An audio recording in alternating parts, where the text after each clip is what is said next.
iyo wejejwe uba wuguruye umuryango w'ikanguro muri wewe. Tuguma tubwirwa yuko mu Burundi ari igihugu kizotwara ikanguro, ariko nagira ndababwire ngo tutihanye ibyaha ikanguro ntirishobora kwinjira. Arababwira ngo nimwihane muhindukire ibyaha byanyu bihanagurwe kugira ngo ibihe vy'impemburo bibone ingene biza, bibe n'ingene byinjira muri mwebwe. Nimwihane.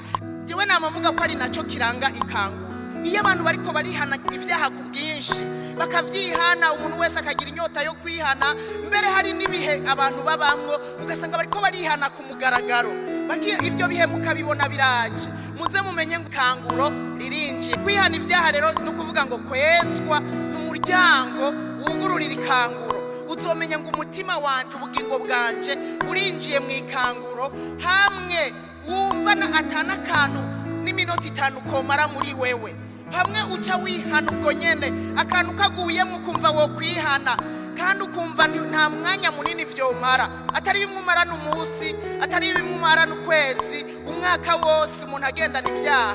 Ikindi naco ibihe vy'ikanguro vyinjiye umuntu arihana agahindukira vy'ukuri. Ibi bihe vyugururirwa no kwiyeza no kwihana n'ukuri, atari wewe wiyejeje nta ukweza, uko nta wuzi ibiri mu mutima wawe, nta wuzi ivyo ugenderamwo. Yaba ibyaha dukora vyaseruka ha ku ruhanga mwibarabara ntitwosubiye kuhaca, twogumye mu mazu, kuko ibyaha tugenda dukora abantu babisoma ngaha ku ruhanga muravyumva namwe ko twoba tugowe, ariko biri ndani mu mutima. Kandi mu mutima wawe Bibiliya iravuga ngo ni wisuzume, niwe wiyizi, urazi uko uhagaze, urazi ivyo wiyumvira, urazi ivyo uba mu vyo ugenderamo, wisuzume neza.